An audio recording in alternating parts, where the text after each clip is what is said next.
नमस्कार, उत्तर प्रदेश एक्सप्रेस में आप सभी का बहुत स्वागत है। मैं हूं आपके साथ प्रियंका गुप्ता। बुलेटिन की शुरुआत करते हैं। उत्तर प्रदेश वैश्विक निवेशक सम्मेलन में हुए 38 लाख करोड़ के समझौते को धरातल पर लाने के लिए 19 फरवरी को भूमि पूजन समारोह का आयोजन होगा। लखनऊ के इंदिरा गांधी प्रतिष्ठान में होने वाले कार्यक्रम का प्रधानमंत्री नरेंद्र मोदी उद्घाटन कर सकते हैं। इसमें देश विदेश के निवेशकों को आमंत्रित किया गया है। समारोह में 10 लाख करोड़ रुपए के करीब 14,000 MOU को शामिल किया जाएगा। वहीं 20 और 21 फरवरी को प्रदर्शनी का आयोजन किया जाएगा। तो बड़ी खबर आपको बता रहे हैं, जहां वैश्विक निवेशक सम्मेलन हुआ था, समझौते को धरातल पर लाने की पहल की जाएगी। 19 फरवरी को भूमि पूजन समारोह का आयोजन किया जाएगा। प्रधानमंत्री नरेंद्र मोदी इसका उद्घाटन कर सकते हैं। तो 10 लाख करोड़ के निवेश का श्री गणेश किया जाएगा। वैश्विक निवेशक सम्मेलन में हुआ था 38 करोड़ का समझौता।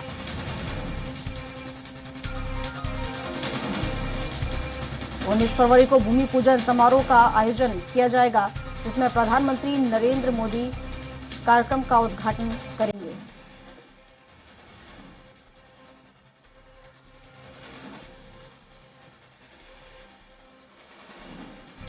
तो समझौते को धरातल पर लाने की पहल की जाएगी। 19 फरवरी को भूमि पूजन समारोह का आयोजन होगा, जहां प्रधानमंत्री नरेंद्र मोदी इसका उद्घाटन करेंगे।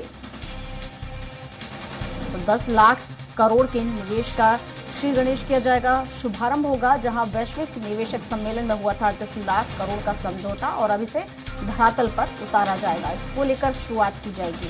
तो 19 फरवरी को भूमि पूजन समारोह का आयोजन होगा।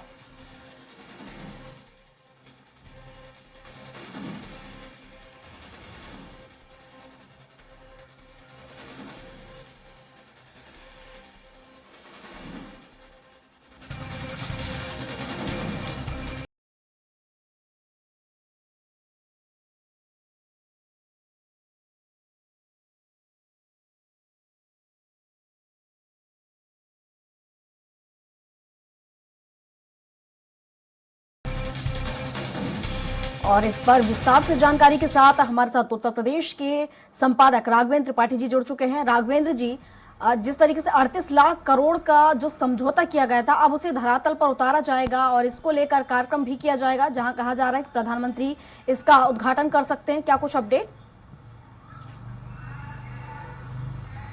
जी बिल्कुल प्रियंका जी, देखिए, जब योगी सरकार सत्ता में आई थी 2017 में, तभी से औद्योगिक विकास को लेकर खाका खींचा था। और पिछले वर्ष ग्राउंड ब्रेकिंग सेरेमनी की गई थी, जिसमें निवेशकों को आमंत्रित किया गया था। निवेशकों ने अपना उत्साह भी दिखाया था, और उस समय 33 लाख करोड़ रुपए के MOU साइन हुए थे। लेकिन बाद के दिनों में फिर कुल मिला के 38 लाख करोड़ के MOU साइन हो चुके हैं, जिसमें से कुछ फैक्ट्रियां, जैसे कैंपा कोला की जो कोको कोला की फैक्ट्री है, अमेठी में लग चुकी है, उसको सरकार ने जमीन दे दी, उसका उद्घाटन भी हो चुका है। लेकिन अब 19 लाख करोड़ की ऐसी फैक्ट्रियां हैं, ऐसे संस्थान लगाए जाने हैं, जिनका भूमि पूजन 19 तारीख को प्रधानमंत्री मोदी करेंगे।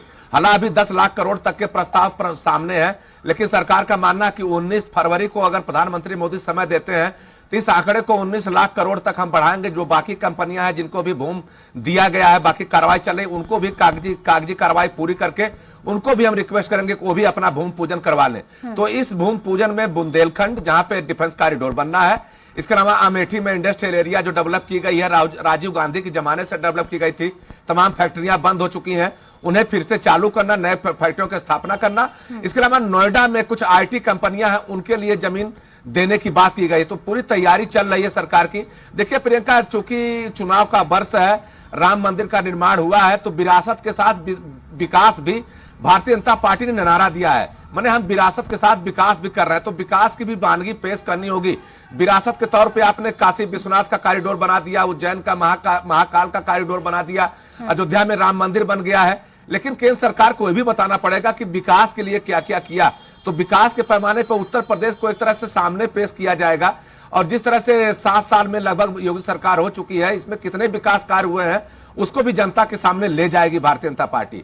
इसी वजह है कि विरासत के साथ विकास भी, और इसी वजह से 19 फरवरी को प्रधानमंत्री को आमंत्रित किया जा रहा है, ताकि इस कार्यक्रम को भव्य रूप प्रदान किया सके, पूरे देश दुनिया में इसका संदेश जा सके। अब देखना, प्रधानमंत्री कार्यालय से हरी झंडी मिलते ही शिलान्यास की तैयारियां शुरू कर दी जाएंगी। हालांकि सरकार तरफ से कोशिश पूरी की गई है, तैयारियां भी शुरू कर गई। इंदिरा प्रतिष्ठान में तैयारी भी शुरू कर दी, प्रधानमंत्री के होल्डिंग भी लगाए जाने शुरू कर दिए गए हैं। बिल्कुल राघवेंद्र जी, मैं आपको बीच में रोकना चाहूंगी।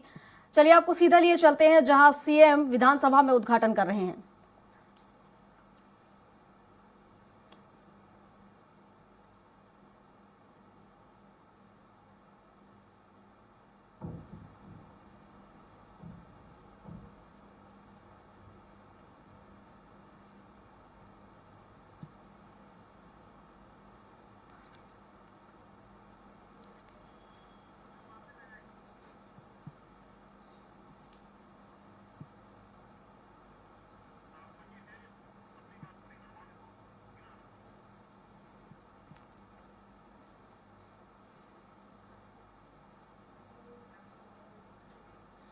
तो काफी बड़ा निवेश किया जा रहा है और हमारे साथ राघवेंद्र त्रिपाठी जी जुड़े हुए हैं। राघवेंद्र जी, अपनी बात पूरी कीजिएगा।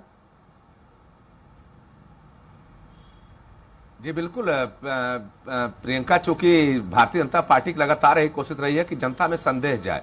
चूंकि जब राम मंदिर बना तो तमाम दलों ने उसका विरोध भी किया, प्रधानमंत्री के उद्घाटन कर रहे हैं, कुछ शंकराचार्यों ने विरोध किया, विकास के तरह तरह के उपाय सुझाए गए कि मंदिर जगह पे ही बनाया जा सकता था। लेकिन सरकार ने साफ कहा था कि हम विरासत के साथ विकास को भी संजोएंगे और उस पर योगी सरकार लगातार आगे काम भी कर रही है। तमाम इंडस्ट्रियां लगी हैं, नोएडा में सैमसंग के उत्पादन यूनिट लग गई है, तो कुल मिला के बड़ी इंडस्ट्रियां लग रही हैं। उसी की शुरुआत फिर 19 तारीख को करना है। 10 लाख करोड़ का निवेश जो आया, जिनको जमीनें आवंटित कर दी गई हैं, उनको जमीन दी जाए ताकि वह जल्दी से अपने यूनिट का निर्माण करके यहाँ उत्पादन शुरू कर दें।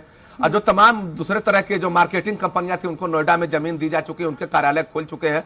तो कुल मिला के 2024 के चुनाव की तैयारी है। और योगी जानते हैं कि जब आप विरासत की बात करेंगे तो सवाल विकास पे भी पूछे जाएंगे, तो इसका भी जवाब तैयार रखना होगा। हालांकि योगी सरकार बार बार यही कहती है कि हम विरासत के साथ विकास को संजो रहे हैं, लेकिन विपक्ष के हमलों से बचने के लिए इस तरह के कार्यक्रम किए जा रहे हैं। और रही बात उत्तर प्रदेश में निवेश की, तो इतना बड़ा निवेश उत्तर प्रदेश के इतिहास में पहली बार होने जा रहा है कि 38 लाख करोड़ के एमयू साइन हुए हैं, उनको जमीन देकर उसको धरातल पर उतारने की तैयारी है। तो बड़ा कार्यक्रम है, प्रधानमंत्री को आना, उद्घाटन करेंगे। तय मानिए कि इस उद्घाटन के बाद भारतीय जनता पार्टी पूरी तरह से चुनावी मूड में आ जाएगी। जी प्रियंका। बिल्कुल राघवेंद्र जी, कौन कौन सी कंपनियां यहाँ पर निवेश करने वाली हैं? देश विदेश के कई निवेशकों को भी आमंत्रित किया गया है। देखिए, डिफेंस की कुछ कंपनियां हैं जिसमें एमयू है, जो bullet proof jacket, bullet proof जूते, हेलमेट आदि बनाती है। इसके अलावा तमाम एफएमजी कंपनियां हैं जो अहमदाबाद से यहाँ आ रही हैं, अपना पेय पदार्थ है, उनका नमकीन का प्रोडक्ट है। इसके अलावा लड़ाकू हेलीकॉप्टर बनाने वाली एक कंपनी है जिसको बुंदेलखंड में जमीन दी गई है। तो इस तरह की तमाम कंपनियां हैं, तमाम रियल एस्टेट कंपनियां भी हैं जो उत्तर प्रदेश में अपना रुचि दिखा रही हैं, जिसमें मुंबई की है, एक बाहर की भी कंपनी है, अजनारा ग्रुप को भी जमीन दी गई है। तो कुल मिलाकर तैयारी पूरी है कि किसी तरह से उत्तर प्रदेश को जो एक धब्बा लगा था कि उत्तर प्रदेश में निवेशक आते नहीं थे, कानून व्यवस्था बहुत बड़ी समस्या थी, यहाँ का भ्रष्टाचार एक समस्या बनी रहती थी कि हर कदम पे आपको कोई भी कागज आगे बढ़ाना तो भ्रष्टाचार के शरण में जाना पड़ता था। तो उन सब चीजों पर रोक लगी है। एक माहौल बना है, कानून व्यवस्था का भी माहौल बना है कि पहले जो रंगदारी मांगी जा रही थी, अब कोई रंगदारी नहीं मांगता है। तो कुल मिलाकर निवेशक आकर्षित हुए हैं और एक तरह से माहौल जो सृजित किया प्रधानमंत्री मोदी ने, योगी ने, उसका असर भी दिख रहा है। लोकसभा चुनाव को देखते हुए अगर हम बात करें तो सरकार तैयारी में जुटी हुई है। फिलहाल आप बने रहिए, एक और खबर पर आपसे अपडेट लूंगे।